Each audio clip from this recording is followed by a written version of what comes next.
It was supposed to be a peaceful getaway. A group of 5 friends, Ethan, Sarah, Jack, Lucy, and Michael, decided to escape the bustle of city life and embark on a camping trip deep within the dense, uncharted wilderness of northern Canada.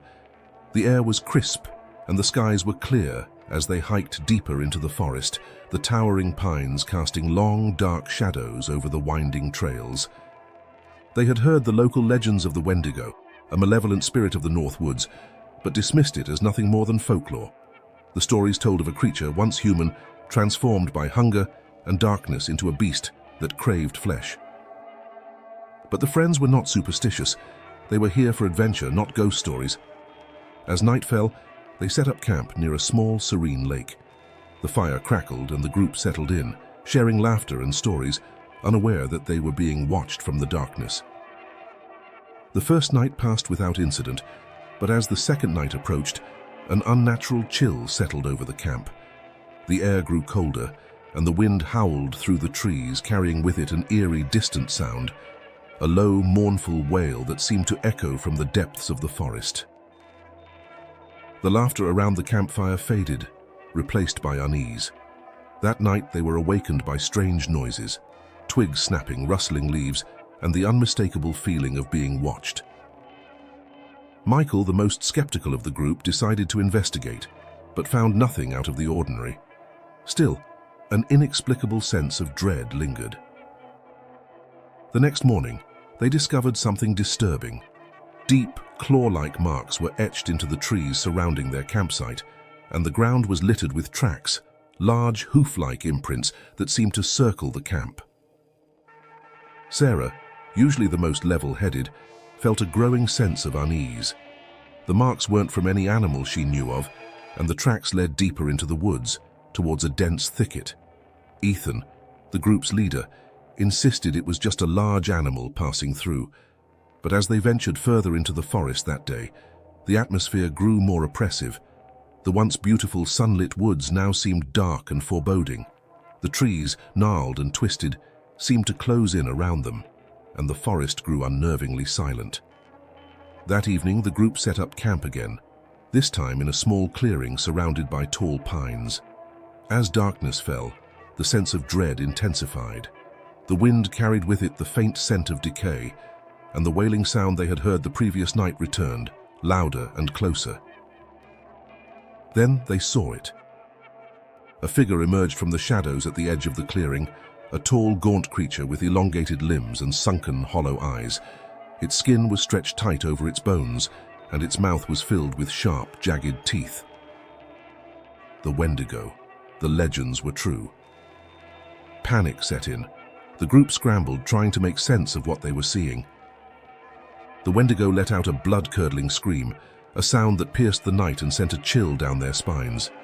It moved with unnatural speed, circling the camp, its eyes locked on them with a hunger that was palpable. As the Wendigo stalked them, the group began to unravel. Fear turned to paranoia, and paranoia to madness. They tried to escape, but the forest had become a labyrinth. No matter how far they ran, they always ended up back at the same clearing, the Wendigo never far behind. Ethan, desperate to protect his friends, took charge, but the Wendigo's presence was too much.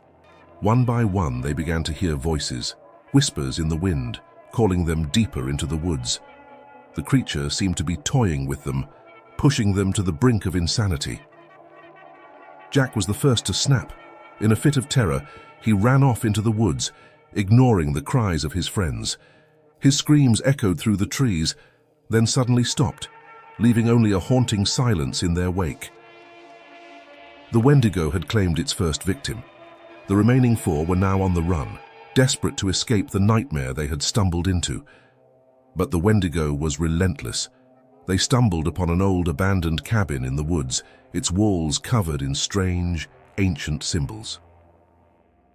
Inside they found a journal, its pages filled with the ramblings of a previous victim, a man who had been cursed by the Wendigo years ago. The journal told of a curse that bound the Wendigo to the forest, a curse that it could only escape by consuming the souls of the living. The creature was once human, the man wrote, transformed by a terrible hunger into the beast they now faced.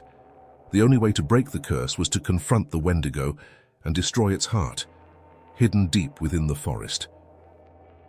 But time was running out.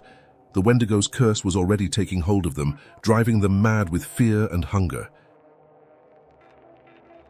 Determined to end the nightmare, Ethan led the remaining survivors, Sarah, Lucy, and Michael, deeper into the forest in search of the Wendigo's heart. The forest, now twisted and nightmarish, seemed to fight them at every turn. The air was thick with the stench of death, and the shadows seemed to move on their own. As they reached the heart of the forest, the Wendigo attacked. A fierce battle ensued, with the creature's inhuman strength overpowering them at every turn. But in a moment of desperation, Sarah discovered the heart, a twisted, blackened mass hidden beneath the roots of an ancient tree. With the last of their strength, they destroyed the heart. The Wendigo let out a final, agonizing scream as its body crumbled to dust, the curse finally broken. The forest, once dark and twisted, slowly returned to its natural state. Ethan, Sarah, and Lucy emerged from the forest, forever scarred by the horrors they had witnessed. Michael had succumbed to the curse, lost to the Wendigo's madness. The survivors made a pact never to speak of what happened, but the nightmares would haunt them for the rest of their lives. As they left the forest behind, the wind carried with it the faintest whisper, a reminder that the Wendigo's curse, though broken, was never truly gone. Years later, another group of hikers disappeared in the same forest. The locals whispered of the Wendigo's return, its hunger never truly sated. The forest, they said, was cursed, and those who entered it were doomed to face the same fate as those who came before them. And so, the legend of the Wendigo lived on, a chilling reminder of the horrors that lurk in the darkest corners of the world.